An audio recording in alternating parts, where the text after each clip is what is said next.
कैसे हुई गुजरात में बीजेपी की एंट्री? कैसा था गुजरात में बीजेपी से मोदी शाह बीजेपी तक का सफर? क्या होगा इस बार गुजरात का फैसला? नमस्कार, मेरा नाम है काशिफा विशाल और आप देख रहे हैं न्यूज़िफाई। गुजरात, महात्मा की धरती, पटेल का स्वप्न और साबरमती के गीत की तरह भारत के बहुत से अन्य गौरवों जैसा है गुजरात का राजनीतिक इतिहास, जो पूरे देश में राजनीति का एक अहम भाग है।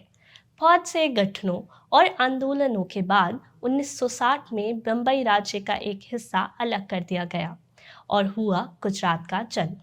1960 में पहली बार गुजरात में विधानसभा चुनाव आयोजित हुए और 132 में से 112 सीट लेकर कांग्रेस ने जीत हासिल की। तकरीबन 15 साल तक राज्य की सत्ता पर कांग्रेस का एक छत्र राज रहा। 1975 में इमरजेंसी के बाद लोग कांग्रेस से हटने लगे, मगर किसी तरह सरकार सत्ता में बनी रही। 1990 में चिन्मन भाई पटेल कांग्रेस से अलग होकर जनता दल से जुड़ गए और मुख्यमंत्री बन गए, मगर 90 के शुरू दशक में बीजेपी भी गुजरात सत्ता में आने के लिए तैयार हो रही थी। 1952 में राम जन्मभूमि के मुद्दे को लेकर बीजेपी सत्ता में अपना नाम बढ़ा रही थी। 1995 में बीजेपी आखिरकार सत्ता में आई और केशुभाई पटेल मुख्यमंत्री बन गए। इस वक्त तक बीजेपी कांग्रेस के 80 के दशक की जीत का फॉर्मूला हम यानी क्षत्रिय, हरिजन, आदिवासी और मुस्लिम का साथ आना भी फेल कर चुकी थी। लेकिन चुनाव खत्म होते ही बीजेपी दोबारा बिखरने लगी। शंकर सिंह वाघेला ने बीजेपी से अलग होकर राष्ट्रीय जनता पार्टी बना ली और केशुभाई पटेल का तख्त पलटकर मुख्यमंत्री बन गए, मगर 1998 के चुनाव में गुजरात ने फिर से पटेल की बीजेपी को स्वीकार कर लिया। पटेल की सरकार दोबारा संकट में मंडराने लगी जब गुजरात में प्राकृतिक आपदाएं आईं। भुज के भूकंप के बाद पटेल को अपने राजनीतिक शासन को आखिरकार खत्म करना पड़ा। केशुभाई पटेल अपने पद से हट गए और गुजरात की सत्ता नरेंद्र मोदी को सौंप दी गई। अब गुजरात की सत्ता बदलने वाली थी।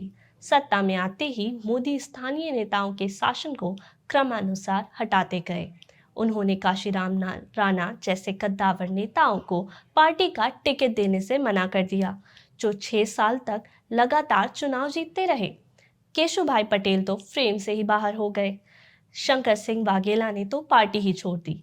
यानी जितने भी मजबूत प्रत्याशी थे वो निकल चुके थे, मगर भारी मानवीय आपदाएं घटने को तैयार थीं, जो सालों तक मोदी की छवि को साचने वाली थी।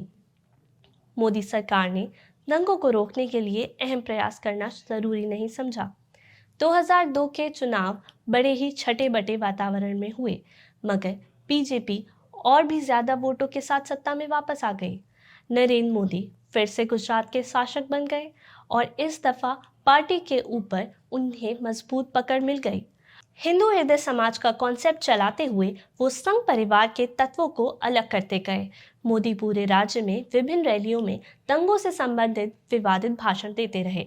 सरकार पर अल्पसंख्यक समाज पर ध्यान न देने के आरोप लगते रहे, मगर कहीं कोई फर्क नहीं पड़ा। हिंदू आबादी के इलाकों से मुसलमान निकलकर जाने लगे और मुसलमान आबादी के इलाकों से हिंदू। बीजेपी का सीट शेयर 2007 के इलेक्शन में गिरा, मगर पटेल वोट अब भी साथ थे। 2012 के अगले इलेक्शन में मोदी के लिए सिर्फ गुजरात जीतने तक की ही बात नहीं थी। अपने दाहिने हाथ अमित शाह के साथ मिलकर अब उन्हें सेंटर में यानी दिल्ली जाना था। गुजरात में 2012 की हैट्रिक जीत के बाद अब उनके लिए दिल्ली जाना और भी आसान हो गया था।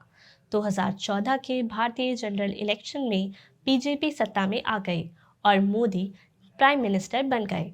तब उन्होंने सीएम की गद्दी आनंदीबेन पटेल को सौंप दी, जो गुजरात की पहली महिला मुख्यमंत्री बनी। उनके बाद विजय रूपानी और भूपेंद्र पटेल छोटे छोटे पीरियड के लिए सीएम की गद्दी पर आए, मगर ये अस्थिरता गुजरात के लिए उतनी मायने नहीं रखती थी। 1971 से लेकर 2001 तक गुजरात में कुल 19 मुख्यमंत्री रहे हैं। उस वक्त गुजरात में सबसे ज़्यादा अस्थिरता थी, लेकिन मोदी शाह की राजनीति वाले गुजरात में कितने ही बीजेपी के मुख्यमंत्री बदले हों, तो राज मोदी शाह का ही रहा। गुजरात में मोदी शाह की बाजीगरी की कोई अगर टक्कर दे सकता था तो वो 2017 के इलेक्शन में कांग्रेस का प्रयास था। जब 2017 की सर्दियों में कांग्रेस ने पटेल समूह के साथ कुछ पिछड़ी जाति समूह से भी गठबंधन किया। उन कुछ दलितों के साथ अल्पेश ठाकुर, जिग्नेश मेहवानी, हार्दिक पटेल जैसे एक बैनर के तले आ गए और कांग्रेस ने बीजेपी को डरा दिया। ये एक डर था क्योंकि लग रहा था कि पटेल समूह ने विद्रोह कर दिया है। गुजरात में पटेल की आबादी कुल 20% है, तो नरेंद्र मोदी ने भूपेंद्र पटेल को मुख्यमंत्री पद के लिए दावेदार बना दिया और बीजेपी फिर से सत्ता में आ गई। लेकिन पिछले कुछ चुनाव में ये देखने को मिला है कि सूरत और राजकोट जैसी जगहों पर आम आदमी पार्टी का वोट शेयर बढ़ा। इससे पता चलता है कि एक नई पार्टी का गुजरात में उदय हो रहा था और आज के वक्त में आम आदमी पार्टी बीजेपी से गुजरात में अगले चुनाव के लिए एक टक्कर की लड़ाई पर है। हाल ही में आम आदमी पार्टी के प्रमुख केजरीवाल के इंटेलिजेंस ब्यूरो की रिपोर्ट का हवाला देते हुए कहा है कि इस बार आप गुजरात में सरकार बनाने वाली है। अब देखना ये है कि गुजरात में इस बार आपका सूर्योदय होता है या फिर से गुजरात मोदी शाह को स्वीकार करता है।